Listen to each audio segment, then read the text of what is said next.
Hi hello friends, എല്ലാ കൂട്ടുകാർക്കും നമ്മുടെ പത്തരമാറ്റ് സീരിയലിലെ നാളത്തെ അല്ലെങ്കിൽ ഇനി വരാൻ പോകുന്ന ഒരു അടിപൊളി അപ്കമിങ് എപ്പിസോഡിന്റെ റിവ്യൂയിലേക്ക് തന്നെ സ്വാഗതം കേട്ടോ.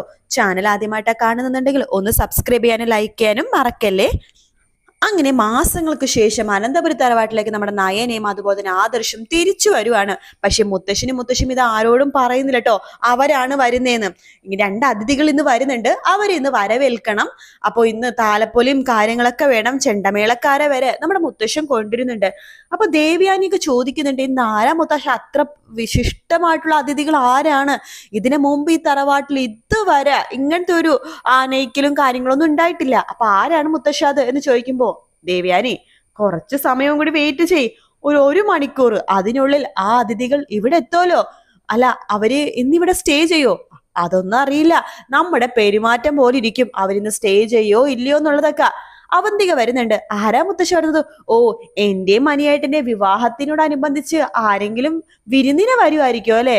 ആ, വേണമെങ്കിൽ അങ്ങനെയും കരുതാം എന്ന് പറയുമ്പോഴേക്കും, എന്നാലും ആരാണെന്ന് മുത്തശ്ശിന് ഒരു ക്ലൂ പോലും തരുന്നില്ലല്ലോ. ഞാൻ പറഞ്ഞില്ലേ, ദേ കുറച്ച് നിമിഷങ്ങൾ കഴിയുമ്പോൾ അവര് നിങ്ങളുടെ മുൻപിലേക്ക് വരും, പിന്നെ എല്ലാവർക്കും നേരിട്ട് കാണാലോ. ദേ മോളെ, നീ താലം ഒക്കെ എടുക്കണം. നീയും നവ്യം, ജലജ നീ താലം എടുക്കില്ലേ? ആ, ഞാൻ താലം എടുക്കാം, കുഴപ്പമൊന്നുമില്ല എന്ന് പെടാ. നിങ്ങൾ 3 പേരും താലമായിട്ട് നിൽക്കണം. പിന്നെ ദേവയാനി, നീ വേണം അവരെ ആരതി ഒഴിഞ്ഞു അകത്തേക്ക് സ്വീകരിക്കാനായിട്ട്. ആ, അത് ഞാൻ ചെയ്തോളാം അച്ഛ എന്ന് പറയണം. അങ്ങനെ നമ്മുടെ അവന്തികയും അതുപോലെ തന്നെ നവ്യയും പിന്നെ ജലജയും കൂടി താലമൊക്കെ എടുക്കാൻ വേണ്ടി പൂക്കളും അതുപോലെ തന്നെ ചെറിയൊരു വിളക്കൊക്കെ കത്തിച്ചിങ്ങനെ കാത്തു നിൽക്കാണ്. ആ, ദേ ഞാൻ വിളിച്ചു നോക്കട്ടെ അവരെവിടെ എത്തിയെന്ന്. വേഗം തന്നെ മുത്തശ്ശൻ ആദർശിനെ വിളിക്കാണ്. ഹലോ, ആ നിങ്ങൾ എത്താനായോ? ആ, ഒരു 5 മിനിറ്റ് മുത്തശ്ശ. ശരി എന്നാ. അത് വേണ്ട മുത്തശ്ശ ഫോം വെക്കാണ്. എന്തായി, അവരെത്താനായോ അച്ഛാ എന്ന് ജല ചോദിക്കുമ്പോ, പിന്നെ അവരെത്താനായിട്ടുണ്ട്. അല്ല, നിന്റെ മോൻ എവിടെ? ആ, ഞാനിവിടെ ഉണ്ട് മുത്തശ്ശ. ആ, നീ വന്ന് നിക്ക്, നീയാണ് അവരെ ആദ്യം കാണേണ്ടത്. അതെന്താ മുത്തശ്ശ അങ്ങനെ പറഞ്ഞത്? അപ്പൊ എനിക്ക് അറിയാവുന്ന ആരെങ്കിലും ആണോ?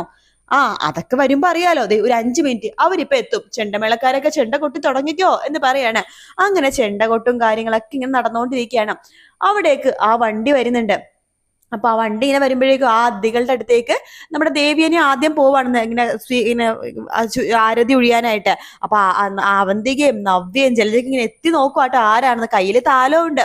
അപ്പൊ ഇങ്ങനെ എത്തി നോക്കാണ് ആരാണ് ഈ വരുന്നേന്ന്. അപ്പൊ വലതുകാല് വെച്ച് നമ്മുടെ നയനയാണ് വണ്ടിന്ന് പുറത്തേക്ക് ഇറങ്ങണത്. നയനക്ക് ഇറങ്ങുമ്പോ തന്നെ ഭയങ്കര സന്തോഷമാവാട്ടോ. നയനക്ക് ഇപ്പൊ വയറൊക്കെ ഉണ്ട് കേട്ടോ. ഇത്രയും ദിവസം ഗർഭിണിയാണെങ്കിലും, ഗർഭിണിയാണെന്ന് നമുക്ക് തോന്നില്ലായിരുന്നല്ലോ, പക്ഷെ ഇനി മുതൽ നയനക്ക് വയറുണ്ട്. ഗർഭിണിയാണ്, ഒരു 5-6 മാസം ഗർഭിണിയായിട്ടുള്ള ഒരു ബേബി ബമ്പ് നയനക്ക് പ്രൊമോയില് കാണിക്കുന്നുണ്ട്. അങ്ങനെ നയന ഇറങ്ങുന്നുണ്ട്. നയനെ കാണുമ്പോ തന്നെ നമ്മുടെ ദേവയാനിയൊക്കെ സത്യനും ഒക്കെ ഇങ്ങനെ അന്താളിച്ച് നിൽക്കാണ്. അച്ഛാ, ഇവരാണോ നമ്മുടെ അതിഥികൾ? അതെ, ഇവര് തന്നെയാണ് അതിഥികൾ.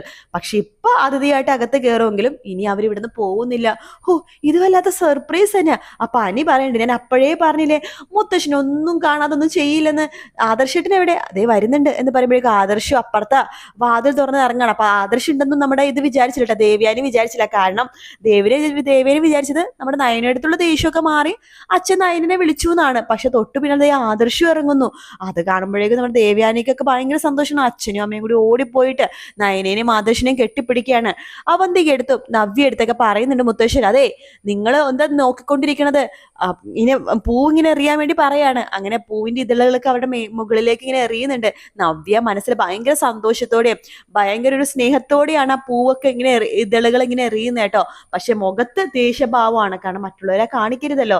അപ്പൊ നവ്യ മനസ്സിലാക്കണം, ഈശ്വര, എന്റെ നയനയല്ലേ, എനിക്ക് ഇവിടെ ദിവസവും കാണാലോ എന്നൊക്കെ ഒരു സന്തോഷമാണ് നവ്യക്ക്. എന്തായാലും മുത്തശ്ശൻ പറഞ്ഞ വാക്ക് പാലിച്ചു. ആദർശേട്ടൻ പറഞ്ഞ പോലെ തന്നെ ശത്രുക്കളെയൊക്കെ കണ്ടുപിടിച്ചപ്പോഴേക്കും മുത്തശ്ശൻ വീണ്ടും ക്ഷണിച്ചു എന്നൊക്കെ പറഞ്ഞ നവ്യക്ക് ഭയങ്കര സന്തോഷം. പക്ഷെ അവന്തികയുടെ മുഖമൊക്കെ അങ്ങോട്ട് മാറാട്ടോ. അത് കാണുമ്പോൾ നവ്യ മനസ്സിൽ വിചാരിക്കുകയാണ്, ഇവളുടെ മുഖം മാറുന്ന കണ്ടില്ലേ, ഇനി ഒരു ശത്രുവിനും കൂടി പിടിക്കാനുണ്ട് മുത്തശ്ശ, അത് ഇവളാ, ഈ അവന്തിക. ഇവളുടെ തനി സ്വഭാവം എങ്ങനെയെങ്കിലും പുറത്ത് കൊണ്ടുവന്നേ പറ്റൂ എന്ന് നവ്യം വിചാരിക്കുന്നുണ്ട്. അങ്ങനെ അവരകത്തേക്ക് കയറുന്നുണ്ട്. പിന്നെ അവരൊരു ഭയങ്കര സന്തോഷത്തിലാണ്. പക്ഷെ നമ്മുടെ അനിയുടെ അമ്മക്ക് വലിയ സന്തോഷമൊന്നുമില്ല. കാരണം വേറൊന്നുമല്ല, ഇനിയിപ്പോ അനി ആ സീറ്റ് ഒഴിഞ്ഞു കൊടുക്കുമല്ലോ. ഏത് സീറ്റ്? നമ്മുടെ മൂർത്തി ജ്വല്ലറിന്റെ all in all manager seat ഒഴിഞ്ഞു കൊടുക്കണമല്ലോ. അപ്പൊ അതുകൊണ്ട് ആ പുള്ളിക്കാരത്തേക്ക് വലിയ സന്തോഷമൊന്നും ഇല്ല കേട്ടോ. അങ്ങനെ എല്ലാവരും കൂടി ഭയങ്കര സന്തോഷത്തിൽ അങ്ങനെ നിൽക്കുകയാണ്. നമ്മുടെ ചന്തുമോളെ കാണുമ്പോ നയനടുത്തേക്ക് ഓടി വരുന്ന ചന്തുമോളെ, അമ്മേ എത്ര നാളെ അമ്മേനെ കണ്ടിട്ട് എന്നൊക്കെ പറഞ്ഞിട്ട് വേഗം തന്നെ കെട്ടിപ്പിടിക്കുന്നുണ്ട്. അമ്മ വന്നല്ലോ, എന്തേ കുഞ്ഞുവാവെ, ഇതേ കുറച്ച് ദിവസം എന്നാലും കുഞ്ഞുവാവേം വരുമെന്ന് പറയാണ്. ഹായ് കുഞ്ഞുവാവ എന്നൊക്കെ പറഞ്ഞിട്ട് നമ്മുടെ ചന്തുമോള് കെട്ടിപ്പിടിക്കുന്നൊക്കെ ഉണ്ട് കേട്ടോ. ശേഷം നവ്യയുടെ അടുത്തേക്ക് നയന സന്തോഷത്തോടെ പോകുമ്പോൾ എനിക്ക് നിന്നോട് സംസാരിക്കാനൊന്നുമില്ല എന്ന് പറഞ്ഞിട്ട് നവ്യ അകത്ത് കയറി പോവാണ്. അതിനുശേഷം നവ്യ അകത്ത് നിന്നിട്ട് ഭയങ്കര സന്തോഷമായിട്ടായി എന്റെ നയനെ വന്നു എന്ന് പറഞ്ഞിട്ട്. പിന്നീട് അടുത്ത ഒരു ആഘോഷം എന്ന് പറഞ്ഞാൽ നമ്മുടെ വേറൊന്നുമല്ല, അവന്തികയുടെ മനിയുടെ വിവാഹ നിശ്ചയ ചടങ്ങാണ്.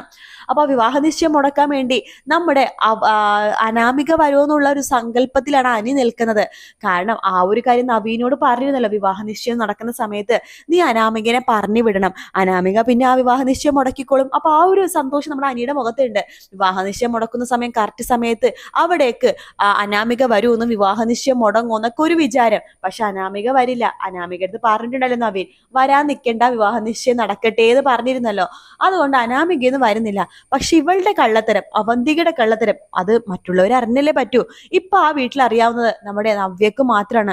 പക്ഷെ നവ്യ ഇത് വാക്കുകൾ കൊണ്ട് പറഞ്ഞു കഴിഞ്ഞാൽ ആരും വിശ്വസിക്കില്ല. പക്ഷെ തെളിവുകളോടെ കാണിക്കണം.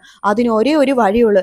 ഇവളുടെ അച്ഛൻ, അതായത് നാഗേന്ദ്രനെ കാണാൻ വേണ്ടി എല്ലാ ദിവസവും ഇവിടുന്ന് ഓരോരോ കാരണം പറഞ്ഞ് പോകുന്നുണ്ട്. ഓരോ ട്യൂഷൻ സെന്ററിലേക്കാണെന്നും കോച്ചിങ് ക്ലാസ്സിലേക്കാണെന്നും ഓരോ ജോലി അന്വേഷിക്കാനാണെന്നൊക്കെ പറഞ്ഞ് ഇറങ്ങി പോകുന്നുണ്ടല്ലോ. അത് ആ പുള്ളിക്കാരനെ കാണാനാണെന്ന് നവ്യക്ക് നന്നായിട്ട് മനസ്സിലായി.